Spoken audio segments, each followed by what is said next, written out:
Okay, this is the review for Insecure, Season 4, Episode 8, Low-Key Happy.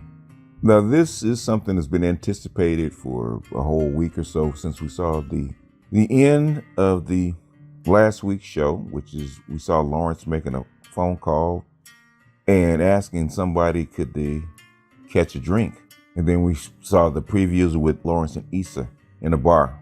So, just little things before we get into the heavy or so, as they say, the meat of this video.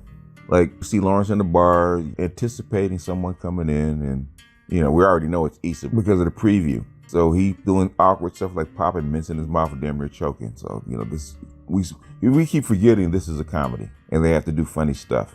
So the opening comes in, Issa comes walking through the door and she slips and falls right down on the floor, face down, which is, the continuation of the awkward black girl.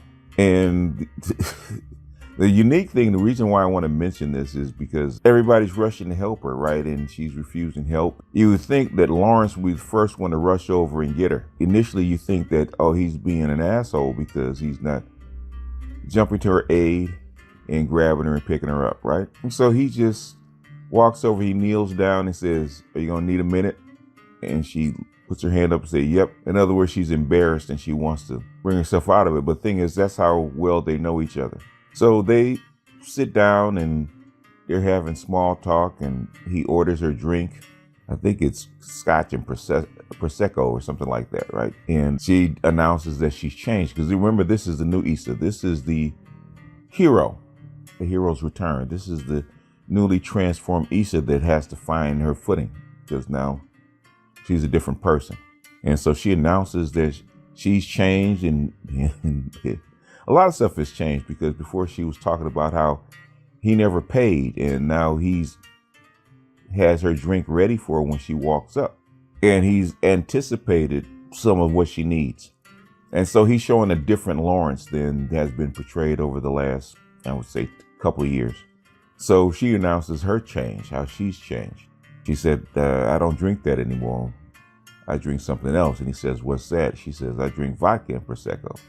He just laughs because it's just a minor change, but it is a change. He says, "Okay, well, I'll send it back." She says, "No, I'm going to drink this, but for the record, I want you to know that I have changed. I'm a different person."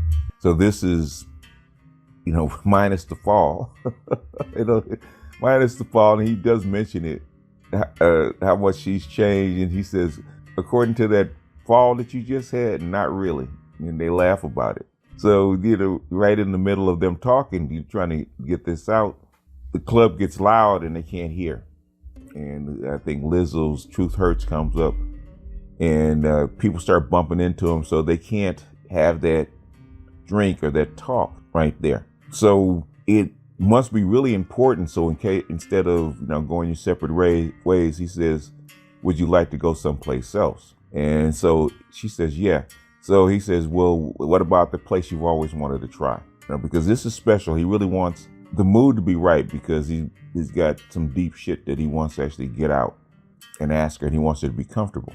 So little things happen, like they get in the car, he orders the black label, the Lift X, the upgraded version, and Alexis pulls up and an older woman is in the front seat and she's saying how special the night is for a first date, because she's doing this first date. And it's obvious that he wants to impress Issa. So she says, she told her son, "You always want to start the way you want at the end, the way you wanted to finish." They look at each other and they say, "Well, we've known each other for quite a while." She said, "Oh, you got that black love going." And Issa laughs and the old lady, she's bringing things out. She says, she said, "If that's the one, which you really want to lock that up," she says, "being married is the best thing I've ever done." And Lawrence laughs and says, "Well, I did buy a ring." and the driver turns around and says, "It's a red light." She says, "Do it now, nigga." Which, it's funny, but the thing is, it's going to lead to something later on in the conversation. So they get to the restaurant and Issa has that look like, okay, people are going to know me because I've been here a few times before. And she finally goes ahead and fesses up because she wants to be honest tonight. And she's kind of, in the normal awkward girl fashion, she's trying to make light or make people comfortable and herself comfortable by trying to tiptoe around the obvious, right? So he asked her, said, well, you've been here. He said, well, you've been here on a date? This is a place where you've gone out. She said, well, nothing serious. He says, you don't have to qualify it for me. It is what it is. He says, no eggshells. We know each other too well. And he can see right through her, which is something she's forgotten, that they have been together for 5 years and he does know her. And he knows when she's being disingenuous. And tonight is not that night. So she says, well, what do you want to talk to me about? And because you're kind of dragging this stuff out. And she's antsy to know because she's anticipating something that's probably not going to happen. If he called her after all these years to have a talk, have a drink, you know how it is with women. Even the fans, they're hoping that he's going to do something that he's not. But I think the show is written too real. And so when they sit down, they order the food and she wants the things to hurry up because she really wants to know. So she takes the menu and she orders for him. And then they sit down and they get to business. So she asks him, why am I here?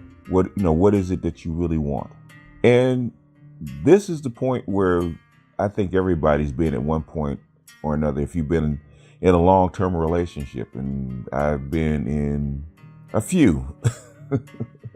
So I know exactly where he's going with this. And this is the question that came up like 5 episodes ago with Condola and Lawrence in the kitchen.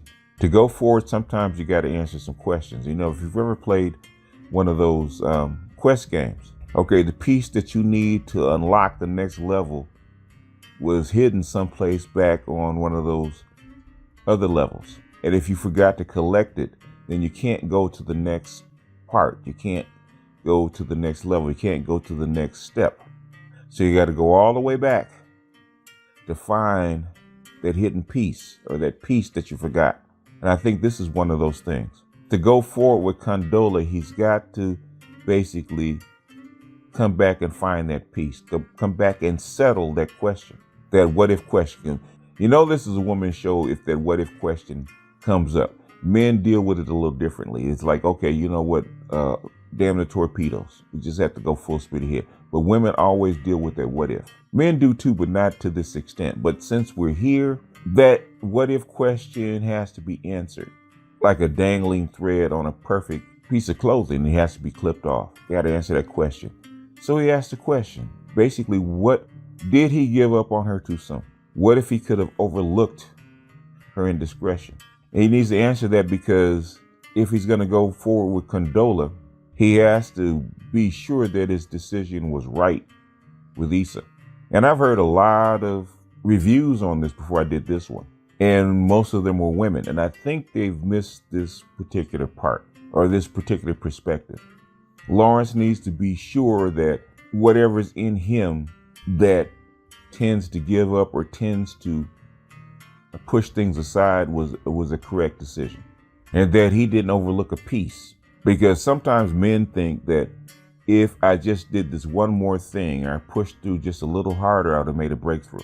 So he asked, basically, Issa, what if? What if I hadn't given up on us? What if I had pushed a little harder? And Issa says, as far as giving up on things, I wish that you hadn't given up on us. Now, and he asked, were things that bad between us? And she says, yeah. She said sometimes I would drive around doing something else just not to come home. And Lawrence looks not stunned, but hurt. Like it's a tough blow. But he had to face it. That's like when he reached down and got that drink.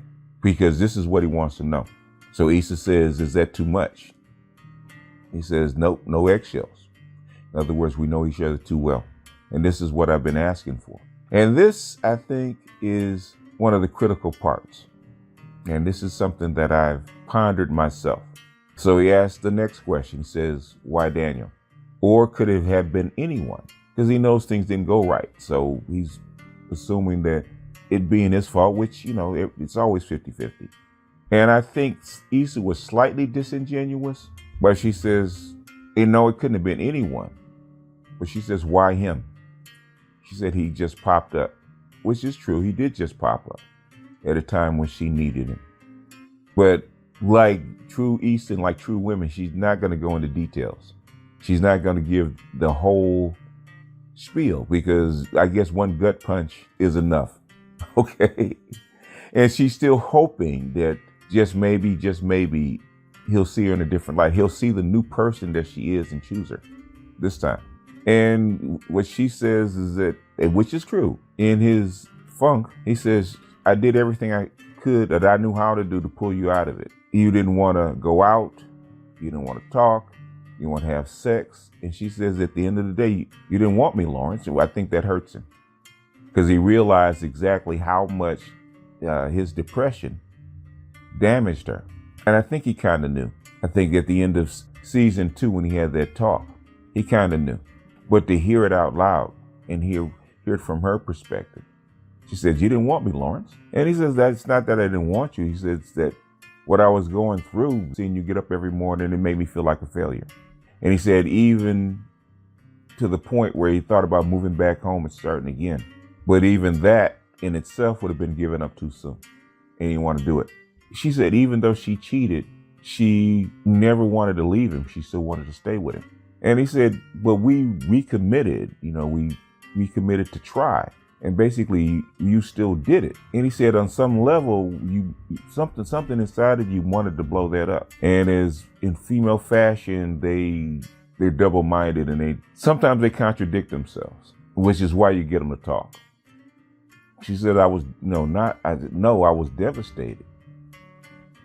And it was just a mistake. It was just a moment of indiscretion. And then she says something that's key, which is true, that he caught. And I think she caught it too. She was afraid that they would slip back into old patterns. They would go back to their old life, their old way of doing things. And that was true. And that's the real reason she wanted to start something new with Daniels, because she would start a new pattern. That little 5-minute talk was the key to the whole episode. Might have been the key to the whole last 2 seasons. That talk, what happened? The question that everybody wanted to know, which is the reason Lawrence is still there. Not only for him to see it, for the audience to see exactly what happened, because that's been the question from day one, because they started without a history. They started with the last couple of months of a 5-year relationship. So we finally get part of the backstory about why these events happened and what led up to them. So not only do we get to re-examine them, but they get to re-examine what happened. So she asked him a question, which makes her feel bad. And something I don't know why the women that reviewed this actually went nuts. Like, something about black women, they have absolutely zero trust in black men. Because the ring thing comes back up. And she questions, says, you didn't really buy a ring, did you?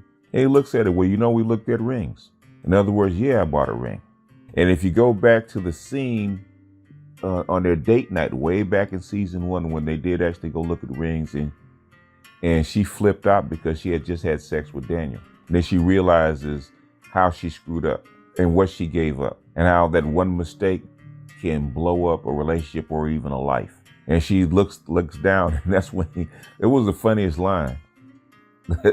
When the women didn't repeat it because it's embarrassing Issa. He says, "Oh, you just realized you ain't shit, huh?" I had to crack up at that. Well, she did have a witty comeback saying, "Nah, I really wasn't shit then," which is true. When she did what she did, a lot of stuff she hid that will never see the light of day about what women say about their exes behind their back. I was just talking to one of our subs about something recently that he did, that he caught his ex's text to her girlfriend. And I said, you should never read the interaction between your girl and her girlfriend, because you're not going to like what you see. And had Lawrence heard the interaction between Molly and her during this time when Lawrence and her were going through this breakup, going through this the situation, the strife when they were together, he would have never talked to Issa again. But some things are left better unknown. But Issa is still hoping that the new Issa can kind of overcome this, since Lawrence is open and they're feeling good. She says, I wasn't shit then, but I'm the shit now. In other words, I've changed. It's a new person. This is the new Issa that's come through the fire and out the other side. She wants Lawrence to see her in a new light. So they finish eating, they get the drink. Lawrence is on his phone trying to placate Condola. I know how that is when you got two women, right? Two exes, in a sense, vying for your attention. And you got to know Condola's womanly spider sense is tingling about how come he's not showing up. But we'll get into that later. Maybe even another time about Condola and Lawrence. I might have to do a separate one about Condola and Lawrence. But anyway, she comes back, they walk outside, and she doesn't want the night to end because they've answered the questions, they've eaten, and she knows that he's gotten what he needed. He's heard what he needed to hear. His question is answered, so basically this is it. So there's really nothing else to say. The thing is when you're around an ex, when you're around a person that you've loved, whether you're male or female, okay? It's something that I've always said, the saying that I've always said, the heart knows no time. When you're back a woman that you're close to, or a man that you're close to, that vibration, that energy that you have from each, that you had with each other that kept you guys together is still there. And when you get back together within proximity, it's going to resonate. And that old vibe is resonating and it's comfortable, it's nice, it's the good stuff. She's basking in that, she's nestled in that, and she doesn't want it to end. It's not sex that's important, it's that connection. And if he gets into a lift and drives away, she may never get it again. And she's not ready to let it go right now. So she's getting ready to suggest about what the next thing to do, and in up comes TSA Bay. Brat, brat. And she's like, oh shit. And he walks up with his 85 ass and Mazda, his girl, right? With the big hoop earrings. Oh my God, this is just perfect. And so he shouts out her name and out loud and comes walking up, and she tries to high five him. He says, girl, we know each other too well for that. So he gives her a big bear hug. And then Lawrence is laughing because he knows what's up. He's been there before. So he reaches out his hand and says, hey man, I'm Lawrence. He said, man, you look like a Lawrence. he tried to shake his hand, and TSA Babe is just who he is, right? So he bumps shoulders. And Lawrence knows what's up, so he says, he can read Issa's face, and so he says, well, how do you know Issa? And TSA Babe is so open, he says, well, we used to get it in. And he says, good times. And yeah, his current girlfriend's looking at him like, oh shit. Like, no, this nigga didn't just say that to her. So that's funny. She looks down and phone. Oh, look at the time. We got to go. Because if we're going to make my girlfriend's opening, in other words, all right, dude, you done flirted with your ex enough, with your past piece enough, your side piece enough. Let's continue this date and go in a restaurant. She know how he is. So Lawrence is like, that was perfect. In other words, he saw how low she's sunk, and she can't talk about all the stuff that he's done on the side. So she's got to confront the stuff that she's done and own up to it. Basically, no eggshells. So, like I said, since she wants to bask in this glow, when was the last time you've been to the art walk? So she wants to keep the date going. And Lawrence says, not for a minute. She says, they've expanded it. He says, cool. And so he looks at his phone and says, well, I got to go. Tell me how it was. And I got to run. So he kisses her on the cheek and he walks off. And she can't say anything because it's really not a date.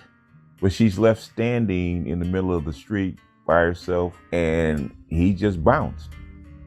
And he, in Lawrence fashion, he goes, brat, brat. He basically joked her. So, like I said, this is the banter that you get from a person that you know so well. And basically, she's really really getting a dose of what she really wants. This is the Lawrence that she's always wanted. So they go through the art walk, looking at different stuff, telling their normal little corny jokes, and just really taking the best of what their relationship was and kind of putting it into a ball and actually putting it all together. And they get walk on page called Happiness, which is the theme of the show. And she talks about how she's happy about the stuff she's done, the progress she's made, and she said that's what she wants to create for herself as a business. And he says that's dope. He said this is a good look. I like seeing you like that, because Issa was always not happy. She was always in a funk. She didn't like her job. She didn't like her relationship. She didn't like the way she lived. She just didn't like things about herself. And I think she kind of wore it like an old shirt. And the new Issa is more about being proactive, about being happy. And that's why I think Lawrence was saying, this is a good look for you. Being happy or looking happy is a good look for you. And so she returns the favor. She says, are you happy? And he says he's getting there. He says he finally realized that being the maverick or being the captain of the ship like his father was not him. He said he likes being part of a team. He likes executing somebody else's vision. And he's more comfortable with that. So in essence, just like her, he's finding himself, or has found himself. And he's realized what he likes and who he really is. And I think when you hit 30, right around there, that's when you realize who you really are. And that's why 30 is such a pivotal point. I think that's why they picked that age to actually center around before and after. What you're like at 28, 29, which is 29th birthday of Easter before she's 30. And then the aftermath, after you find out who you really are, decide who you really are after 30, which is important because just like Issa talked to her mother to clarify who she really was and what she really wanted to do, and that's okay to explore who you really are. I think that's the same thing that Lawrence's dad did back in season 3, about clarifying who you really are and what you really want and how much work it's going to take. So to start to wrap this up, they get into the lift, they go back to Lawrence's place, okay? He's getting ready to get out, and you can tell she wants to come up. So she makes a joke about his place. So he invites her up to look at the place. That it's not a basher pad, it's not an air mattress like he had in season 1, where he was at Chad's house, and that's the joke. And he's really got a new place. And women always look at the place where you live is a reflection of your life. Men don't necessarily do that, but women do. And in the centerpiece, when he sits down, is the couch that they bought together, the couch that was supposed to bring them back together, because that couch actually represented their recommitment. Remember, the old couch represented their old life, and them being stuck because it was all worn down and gray and it never progressed. Okay, the new couch is the centerpiece now. It kind of reminds her of what could have been, because the new couch was supposed to be a promise. And she says you found a good spot for it. And I think that means more than just the couch. In other words, the person that you are, what we had, is landed in a good spot. Not only the couch, but also where he is. He's in a good spot. The couch is in a good spot. The place is a reflection of the spot that he's in. And that kind of makes her feel sad that she's not a part of it. She's not on that couch with him. She's not there with him. She's not sharing that dream that they had. He's doing it by himself. So she asks, can she go to the bathroom? You know, it's a delaying tactic because the lift is out there waiting on her. So, Lawrence actually has to go out and call Condola because he's been delaying her. He's been keeping her on hold because his new life is calling and he's with his old life. So he goes outside, closes the door, and has the conversation. And he walks back in, and Issa's looking at him, looking at the door. Like I said, no eggshells. She knows who it is. She knows what it is. And she knows that she's not a part of it. And so as she's ready to walk out the door, even though she knows that she may never see him again, she says, what if I wanted to stay? And she looks at him. And she walks back toward him. She says, I'm not ready for the night to end. She's feeling too good. And he says, well, tonight made me happy because he's feeling good. It's always good to bask in an old relationship sometimes because the best parts come out and reconnect and gives you that old feeling. It's something that it's going to always touch a part of you. And I think it did with Lawrence. And she said something real, which is one of the realest lines she's ever made. She says, you make me happy. So she finally stopped looking at Lawrence like an object, like something to be had, like something to be possessed, which is a lot of times women look at us as, I got to have him because I got to have him because it's a part of my life. And she realized in that moment, hey, you make me happy. This makes me happy.